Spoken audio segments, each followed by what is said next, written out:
بسم اللہ الرحمن الرحیم۔ جھلک جب دکھا دے مدینہ مدینہ۔ اللہ تعالیٰ کے نبی حضرت محمد صلی اللہ علیہ وسلم نے مدینہ مدینہ میں فرمایا، تم ضرور قسطنطنیہ فتح کرو گے۔ مسلمانوں کا جو امیر اسے فتح کرے گا وہ کیا ہی اچھا امیر ہوگا، اور وہ فاتح لشکر کیا ہی خوب لشکر ہوگا۔ آقا صلی اللہ علیہ وسلم کی یہ آواز مبارک مدینہ مدینہ میں اس وقت گونجی جب ظاہری طور پر قسطنطنیہ کی فتح کا دور دور تک کوئی امکان نہیں تھا، مگر جن کو شرح صدر نصیب ہو جائے وہ ضرور یقین کرتے ہیں اور دل میں بٹھا لیتے ہیں۔ بس اسی دن سے حضرات صحابہ کرام کی نظریں اس عظیم الشان شہر پر اسلامی پرچم لہرانے کے لیے بےتاب ہو گئیں۔ آپ قسطنطنیہ کی تاریخ پڑھیں، یہ شہر دنیا بھر کے شہروں سے میں بہت بلند مقام رکھتا تھا۔ کسی جغرافیہ دان نے تو یہاں تک کہہ دیا کہ اگر ساری دنیا ایک ملک بن جائے تو اس کے دارالحکومت کا مستحق قسطنطنیہ شہر ہی ہوگا۔ یہ بات تو خیر درست نہیں۔ مکہ مکرمہ روئے زمین کا مرکز ہے اور مدینہ مدینہ روئے زمین کا دل ہے۔ اگر اس بات کی تفصیل میں جاؤں تو اصل موضوع رہ جائے گا۔ مسلمانوں کے دل میں اپنے آقا محمد صلی اللہ علیہ وسلم کے فرمان کا کتنا مقام ہے، اندازہ ان حملوں سے لگائیے جو مسلمانوں نے حضرت سیدنا امیر معاویہ رضی اللہ عنہ کے دور میمون سے لے کر عثمانی سلطان مراد کے زمانے تک قسطنطنیہ پر کیے۔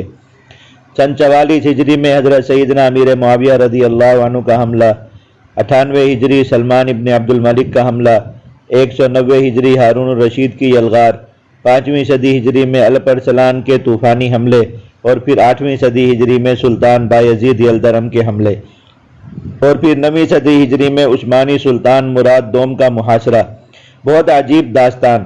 حضرت آقا مدنی صلی اللہ علیہ وسلم کے نامعلوم کتنے پروانوں نے قسطنطنیہ کی فصیلوں کے نیچے آخری سانس لیا، اور معلوم نہیں کتنوں کی قبریں ان فصیلوں سے باہر حضرت سیدنا ابو ایوب انصاری رضی اللہ عنہ کے پڑوس میں بنی، مگر قسطنطنیہ فتح نہ ہوا۔ اتنی کوششوں اور بظاہر ناکامیوں کے باوجود مسلمانوں کے دل کی روشنی اور جذبہ کم نہ ہوا۔ مسلمان مائیں اپنی لوریوں میں یہ حدیث مبارک اپنے بچوں کے سینے میں منتقل کرتی رہیں، اور قسطنطنیہ کے آس پاس اڑتے شہدائے کرام کی خوشبو مسلمانوں کو اس شہر کی طرف بلاتی رہی۔ اور پھر بالآخر تقریباً 850 سال بعد وہ دن آ گیا جس کے بارے میں آپ صلی اللہ علیہ وسلم نے مسلمانوں کو خوشخبری دی تھی کہ تم ضرور بضرور قسطنطنیہ فتح کرو گے۔ نہیں ٹلنے والے، نہیں مٹنے والے، مدینہ کے دعوے، مدینہ کے وعدے، وہی ہو رہا ہے وہی ہو رہے گا جو فرما چکا ہے مدینہ مدینہ۔ ایک ضروری بات، ابھی انشاءاللہ قسطنطنیہ کی فتح کا قصہ مزید چلے گا۔ اہل علم کے نزدیک اس شہر کی فتح کے بارے میں 2 طرح کی احادیث مبارکہ آئی ہیں، ایک تو وہ جو اوپر ذکر ہوئی، اور دوسری وہ جو صحیح مسلم وغیرہ کتب میں ہے، اور اس سے معلوم ہوتا ہے کہ قرب قیامت میں قسطنطنیہ فتح ہوگا اور اس کے فوراً ساتھ دجال کا ظہور ہو جائے گا۔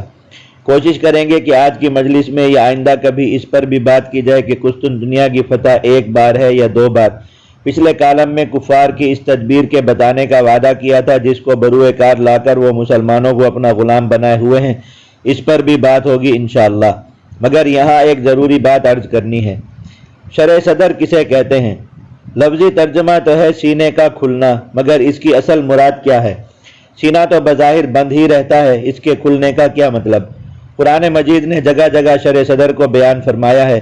مثلاً حضور اقدس صلی اللہ علیہ وسلم پر اللہ تعالیٰ نے اپنے عظیم انعامات کا تذکرہ فرماتے ہوئے ارشاد فرمایا، الم نشرح لک صدرک، کیا ہم نے آپ کے لیے آپ کا سینہ نہیں کھول دیا؟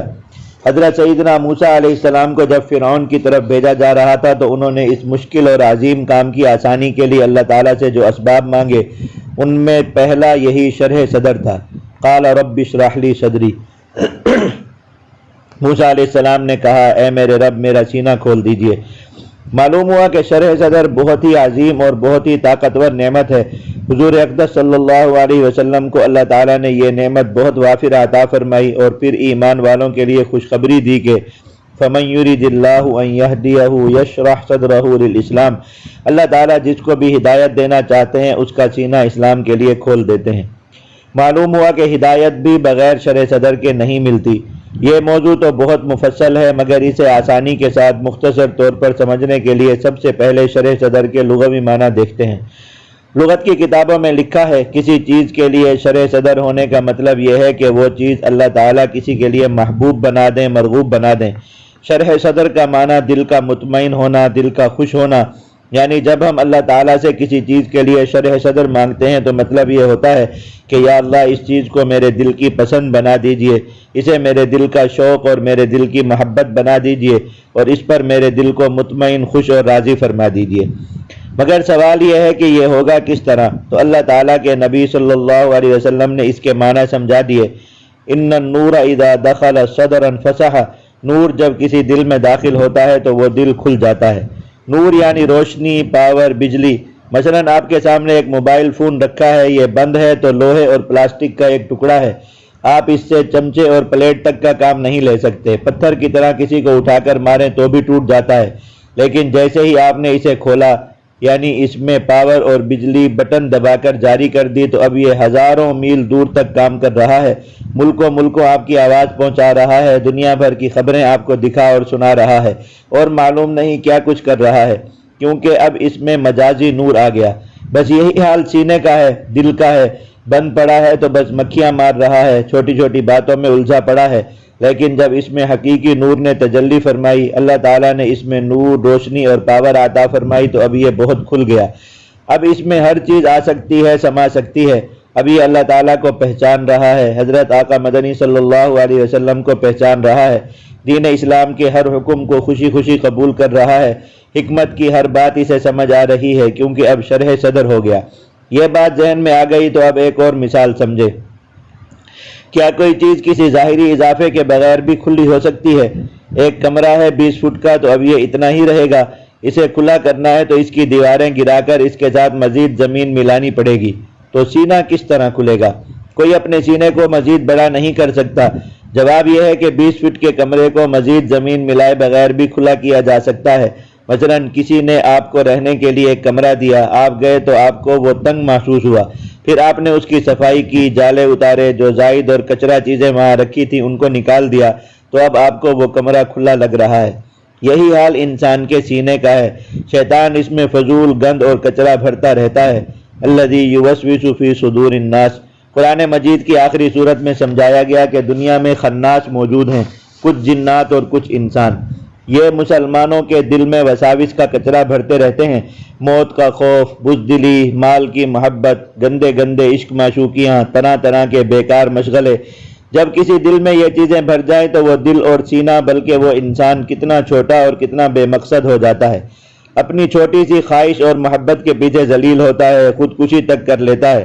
لیکن اگر اس سینے کو پاک کیا جائے، صاف کیا جائے اور اس میں اللہ تعالیٰ کے نور کے لیے جگہ بنائی جائے، تو اب یہی سینہ اور یہی انسان پورے عالم کے لیے سوچ رہا ہے، ساری انسانیت کو فائدہ پہنچا رہا ہے، اور ایسے ایسے کام کر رہا ہے جن کاموں کو عام آدمی سوچ بھی نہیں سکتے۔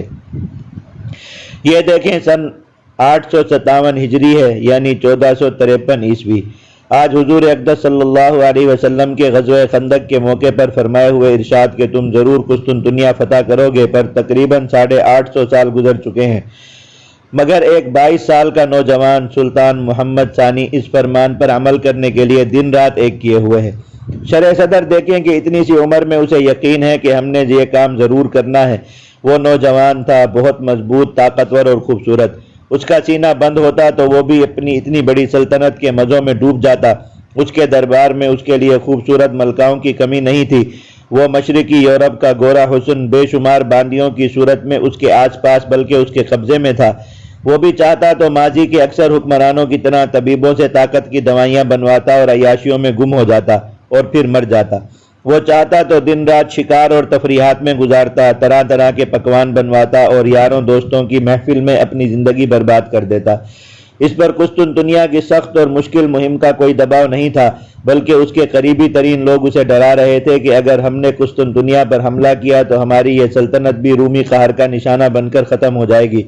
قسطنطنیہ سے لے کر فرانس اور جرمنی تک تمام صلیبی دنیا کے دل، مال اور بازو قسطنطنیہ کی حفاظت کے لیے وقف تھے، اور اس وقت کا پاپا روم آج کے کارٹون پاپا کی طرح بے بس نہیں تھا، بلکہ لاکھوں کے لشکر اس کے ایک اشارے پر جنگ میں کود پڑتے تھے۔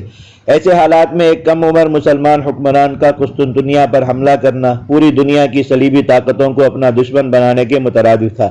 مگر سلطان محمد کا سینہ کھل چکا تھا۔ سینہ کھل جائے تو خوف اور وسوسے بہت دور بھاگ جاتے ہیں۔ ایک اور عظیم ہستی یاد آ گئی۔ صدیقین کے امام حضرت سیدنا ابوبکر صدیق رضی اللہ عنہ، جب آپ نے مرتدین سے اور زکوٰۃ کا انکار کرنے والے نام نہاد مسلمانوں سے ایک ساتھ جہاد کا ارادہ فرمایا تو اہل مدینہ اس فیصلے پر حیرت اور پریشانی میں ڈوب گئے۔ ظاہری حالات تھے بھی ایسے کہ تمام مجاہدین کو اس جنگ میں بھیجنے سے خود ریاست مدینہ سخت خطرے میں آ سکتی تھی۔ صحابہ کرام رضوان اللہ تعالی علیہم اجمعین میں سے کوئی جہاد کا مخالف نہیں تھا، جہاد تو ان کی رگوں اور دلوں میں بستا تھا، بس ظاہری حکمت کا تقاضا یہ تھا کہ ایک دم دو محاذوں پر جنگ نہ چھیڑی جائے، فی الحال ایک محاذ کو لیا جائے۔ ساتھ یہ اشکال بھی تھا کہ جو لوگ کلمہ پڑھ رہے ہیں، خود کو مسلمان کہہ رہے ہیں، ان سے قتال کی بجائے کچھ نرمی کی جائے، مگر صدیق اکبر رضی اللہ عنہ اپنا صدیقی نعرہ لگا چکے تھے، اَيُنْقَصُ الدِّينُ وَأَنَا حَيٌّ، کیا دین میں کمی کی جائے اور ابوبکر زندہ ہو؟ یہ دو باتیں اکٹھی نہیں ہو سکتی۔ فرمایا کہ جو ایک رسی زکوٰۃ دینے سے بھی منع کرے گا اس سے بھی لڑوں گا، اور حضرت آقا مدنی صلی اللہ علیہ وسلم کا خلیفہ ہو کر حضرت آقا مدنی صلی اللہ علیہ وسلم کے دین میں ایک ذرہ برابر کمی برداشت نہیں کروں گا، خواہ اس میں میری جان چلی جائے یا مدینہ بھی ویران ہو جائے۔ صحابہ کرام نے اپنا موقف سمجھانے کے لیے حضرت فاروق اعظم رضی اللہ عنہ کو چنا۔ حضرت فاروق اعظم رضی اللہ عنہ نے حضرت صدیق اکبر رضی اللہ عنہ وارضاہ سے ملاقات کی اور صحابہ کرام کا موقف عرض کیا، مگر صدیق اکبر رضی اللہ عنہ بہت شدت سے اپنے موقف پر ڈٹے رہے، بلکہ بعض روایات کے مطابق انہوں نے حضرت فاروق اعظم کو ڈانٹ بھی دیا۔ اصل بات اب آ رہی ہے، وہ یہ کہ حضرت فاروق اعظم رضی اللہ عنہ فرماتے ہیں، مجھے محسوس ہوا کہ اللہ تعالیٰ نے اس کام کے لیے ابوبکر کا شرح صدر فرما دیا ہے، بس پھر وہ بھی ساتھ ہو گئے اور تمام صحابہ کرام بھی، اور کام بن گیا۔ یہ ہے شرح صدر، ہاں وہی شرح صدر جس سے آج مسلم دنیا کے حکمران مکمل طور پر محروم ہیں، جبکہ عام مسلمانوں میں بھی اس کی بہت کمی ہے۔ مدینہ ہم مسلمانوں کو حکمت اور شرح صدر کے یہ راز سمجھا رہا ہے۔ دنیا کے حالات جو بھی ہو جائیں، شرح صدر کی دولت سے مالا مال صرف ایک مسلمان حکمران حالات کا دھارا بدل سکتا ہے۔ یہ حکمت کی بارش، یہ دانش کے موتی، فراست کے تمغے بھی مل کر رہیں گے، اشارہ جو کر دے مدینہ مدینہ۔ نہ سقراط سمجھے نہ بقراط بولے، ارسطو کی حکمت بھی خاموش ہو لے، جھلک جب دکھا دے مدینہ مدینہ۔ شرح صدر ہو تو بڑا کام ہوگا، مسلمان کا دنیا میں پھر نام ہوگا، یہ نعمت دلا دے مدینہ مدینہ۔ معذرت، بہت سی باتیں رہ گئیں، بلکہ تقریباً ساری ہی رہ گئیں۔ نماز کا وقت ہو گیا ہے، توفیق ملی تو باقی باتیں اگلی مجلس میں انشاءاللہ۔ لا الہ الا اللہ، لا الہ الا اللہ، لا الہ الا اللہ محمد الرسول اللہ۔